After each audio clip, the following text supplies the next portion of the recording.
DKT UPSC CSC। अगर आप केवल सिविल सर्विस परीक्षा के प्रीलिम्स, मेंस और इंटरव्यू के वीडियो देखना चाहते हैं तो सब्सक्राइब करें DKT UPSC CSC चैनल। यहाँ आपको टॉपर्स के वीडियो रैंक के हिसाब से अरेंज मिलेंगे। चैनल के लिंक के लिए डिस्क्रिप्शन बॉक्स में जाएं। हेलो एवरीवन, मेरा नाम मृदुल शिवरे है। मैंने यूपीएससी द्वारा आयोजित सिविल सेवा परीक्षा में 247 रैंक हासिल करी है। मेरा ये प्रथम प्रयास था और मेरी उम्र अभी 22 साल है। इस वीडियो के माध्यम से मैं आपको बताना चाहूँगा कि the art of interlinking the concept in the answer writing, क्योंकि according to me the UPSC questions are not the standard question, क्योंकि वो किसी क्वेश्चन आइसोलेशन में नहीं पूछते किसी एक डिसिप्लिन से। They demand the holistic understanding of the various perspective of the questions.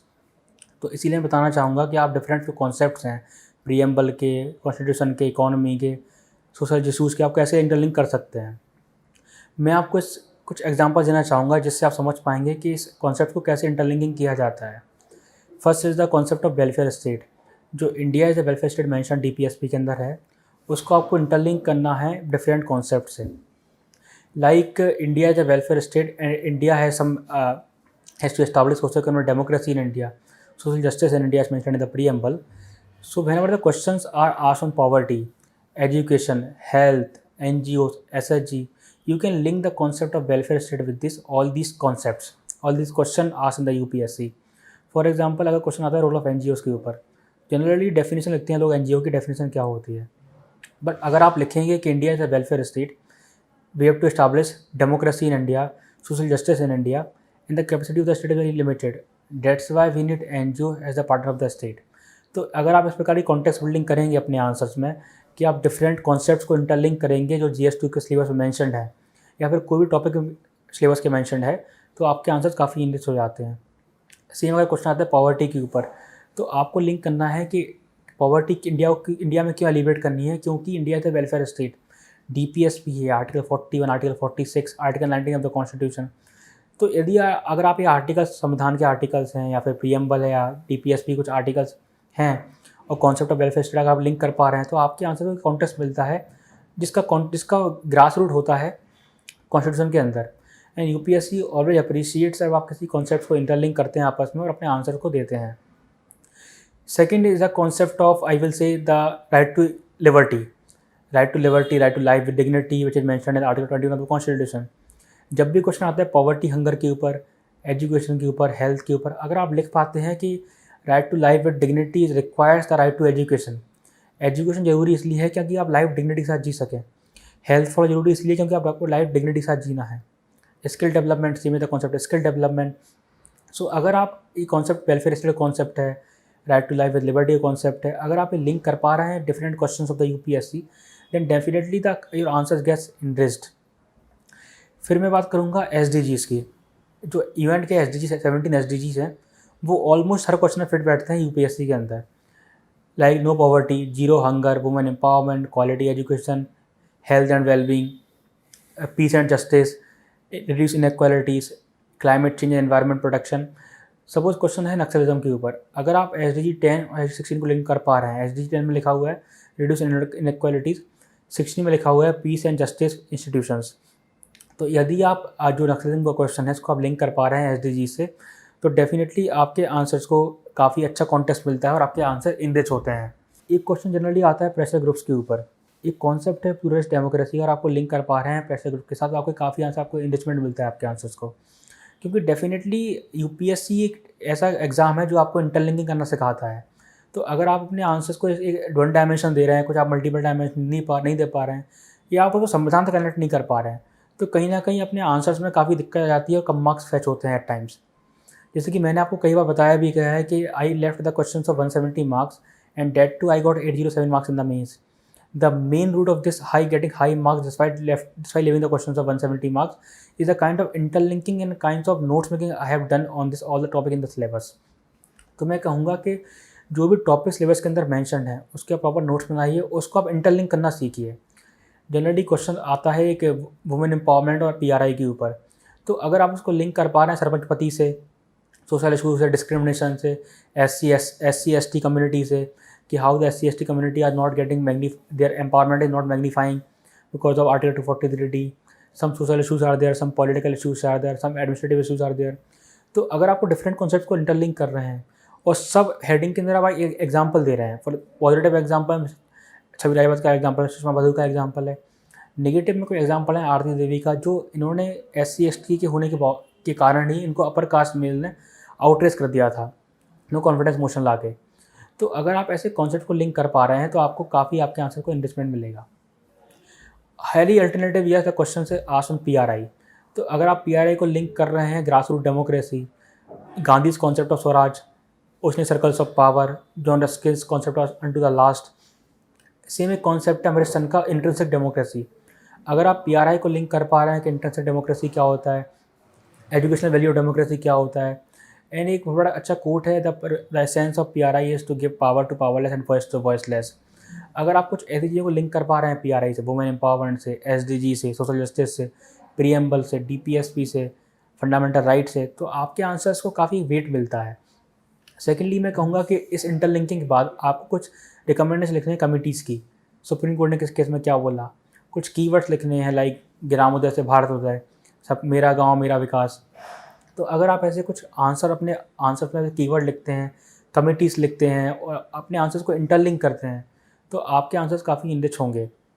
तो प्लीज़ इसको ध्यान रखिए कि जब आप तैयारी कर रहे हैं UPSC मेंस की, तो प्लीज़ आप एक डिसिप्लिन को स्टैंडर्ड फॉर्मेट पर ना पढ़ें, क्योंकि अगर मान लो क्वेश्चन है ऑफिस ऑफ प्रॉफिट के ऊपर, अगर आप उसको लिंक नहीं कर पा रहे हैं सेपरेशन ऑफ पावर्स जो आर्टिकल 15 में मैंशन है, अगर आप उसको लिंक नहीं कर पा रहे हैं प्रदुल बदलाई केस से, तो आपके आंसर्स काफ़ी लाइट वेट रहता है, काफ़ी जनरलिस्टिक आंसर रहता है।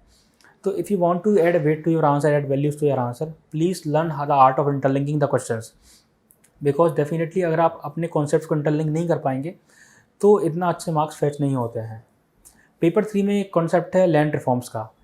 जब भी लैंड रिफॉर्म्स के ऊपर क्वेश्चन आता है, generally people start writing the definition of land reforms, but until unless you build a context by writing article 39B, 39C, the concept of welfare state, the concept of social justice, the Gandhi's concept of land tillers, तो आपके answers को इतना अच्छा context build नहीं हो पाएगा। तो please try to learn कि आपको ये सब चीज़ें कैसे सीखनी है, और I will say this is a process, the process takes its own time. ये एक आर्ट है, कोई साइंस नहीं है, and the beauty of the art is that it should be build to be innovative.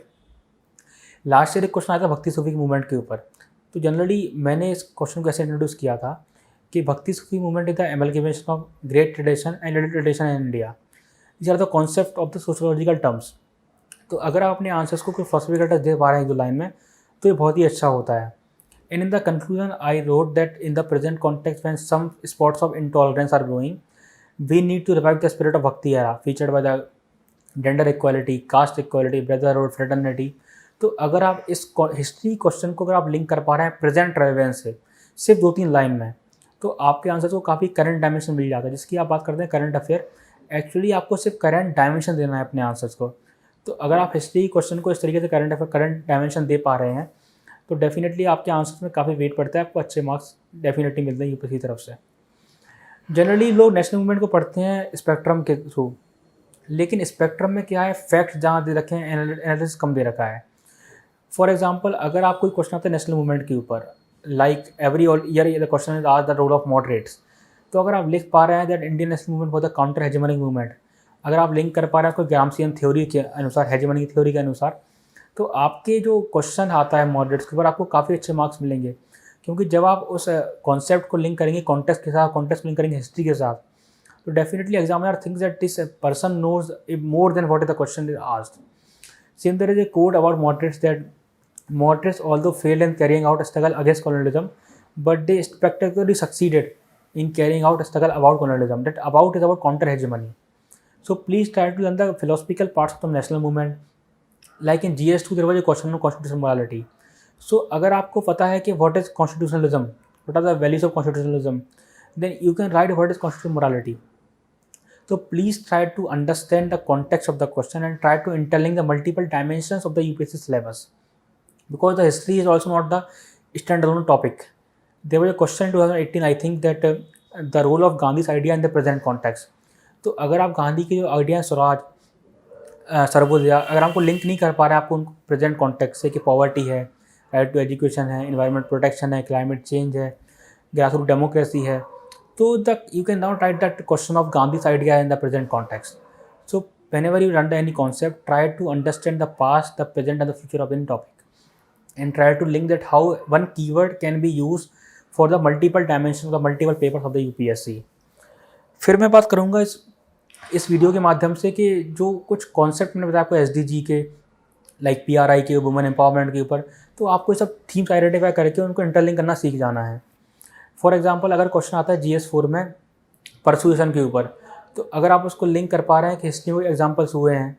अगर क्वेश्चन आता है tolerance के ऊपर, अगर आप वो लिंक कर पा रहे हैं कि अशोका की वैल्यू धम्मा थी, एन अकबर दिन लाही अकबर की पॉलिसी थी, तो अगर आप कुछ हिस्टोरिकल एग्जाम्पल दे पा रहे हैं अपने एथिक्स के पेपर में, तो डेफिनेटली बताता है कि आपको हिस्टोरिकल एग्जाम्पल्स को आप यूज़ कर पा रहे हैं GS4 में. That means paper ethics of the UPSC और interlinking with paper history of the GS1. तो आप please the art of interlinking सीखिए, और जो आपको बेसिक्स इससे स्टार्ट करना है, मैं आपको अपने नोट्स प्रोवाइड कर रहा हूँ टेलीग्राम चैनल के माध्यम से, जिसका नाम है मृदुल शिवरे IA 247. तो आप उस पर सारे नोट्स एक्सेस कर सकते हैं, जिसको आपको चलेगा पता कि आपको कैसे कॉन्सेप्ट्स को इंटरलिंकिंग करना है और आपको कैसे आपको अपने आंसर लिखना है. लाइक एक क्वेश्चन आता है पार्लियामेंट डिक्लाइन में है, इस तरह भी क्वेश्चन आया था, decline in the accountability of the executive towards the legislature of the India. तो अगर आप उसको लिख पा रहे हैं that parliament is the microcosm of Indian public life and it shows the sovereign will of the people of India. So please try to learn all these concepts, the keywords, the committee reports, and the kind of conceptual clarity you should have in the means answer writing. Because हर चीज़ याद नहीं कर सकता है कोई भी, क्योंकि हर point याद नहीं कर सकते हैं. तो अगर आपको जनरल अंडरस्टैंडिंग आ जाएगी एक कॉमन सेंस के माध्यम से, सोशल पॉइंट ये हो सकते हैं, पॉलिटिकल पॉइंट ये हो सकते हैं, टेक्निकल ये हो सकते हैं, लीगल पॉइंट ये हैं, तो आप काफ़ी कॉमन सेंस के माध्यम से भी आपकी काफ़ी आंसर अटैम्प्ट कर सकते हैं. क्योंकि आपको 5-6 क्वेश्चन मिलेंगे ऐसे UPSC के अंदर जो आपको आते नहीं होंगे. Then you have to write with the common sense only, and the common sense will come only with the conceptual clarity. So try to build the conceptual clarity. Any question on GST in agriculture, try to link with the preamble that why the agriculture should be protected in India. Try to link with the Ashok Dalwai committee report, NITI Aayog strategy report, because this kind of interlinking is very much important for you in the answers to build the context and to give the current dimension to the answer. And I would say in the value addition point, some people think that current affair is very important. That too, there is no doubt that current affair is very important, but don't run after current affair very much, because current affair only adds some current dimension to your answer and build the context in the current dimensions. The questions in the UPSC almost remains the same. Out of 20 question 12 question around repeat हो जाते हैं हर साल. कुछ themes आप identify करिए PYQs के माध्यम से, और आप प्लीज़ PYQs को बार बार लिखिए, क्योंकि जो मैं बात कर रहा हूँ इस वीडियो में कि आर्ट ऑफ इंटरलिंकिंग क्या होती है, इससे बताने से नहीं आ सकता है, आपको प्रैक्टिस करनी होगी. So instead of going for any test series, try to write the PYQs again and again. मैंने अराउंड 5-6 बार PYQs लिखे थे, और जब मैं बात कर रहा हूँ आर्ट ऑफ इंटरलिंकिंग, वहीं से आता है. क्योंकि UPSC जब क्वेश्चन आता है नक्सलिज्म के ऊपर, तो you have to link with the GS1 as well, the historical part of Naxalism as well, GS2 the constitutional angle as well, some keywords like trigger happy culture, developmental loneliness, developmental exclusiveness. तो अगर आप ऐसे concept को link कर पा रहे हैं अपने आंसर में GS3 में, GS4 में, even GS1 and 2, then definitely आपके आंसर्स में काफ़ी इनरिचमेंट आ जाता है. जैसा कि मैंने पिछली वीडियो में बताया था कि जो इनरिचमेंट पॉइंट्स हैं आपके, केस स्टडी हैं, सुप्रीम कोर्ट जजमेंट्स हैं, कुछ लोकल एग्जाम्पल्स हैं, प्रैक्टिकल पॉइंट्स हैं, कमिटीज़ हैं, तो इनको आप सीखिए स्प्रिंकल करना. क्योंकि आपको एक कमेटी की रिकमेंडेशन 5 जगह यूज़ करनी है कम से कम, be it optional subject, BS essay, and across the GS paper 1, 2, 3, 4. So this kind of interlinking, the art of this interlinking will come only when you practice the answer writing again and again. And especially instead of any test series, go for writing the previous question of the UPSC, because UPSC questions are very authentic and they help a lot in maximizing your marks. So I would like to thank the DKT platform for giving this opportunity to share the strategy of linking the concept in the answers. And I hope that all of you will implement this in the answer writing and will come with the flying colors in the examination. Thank you so much.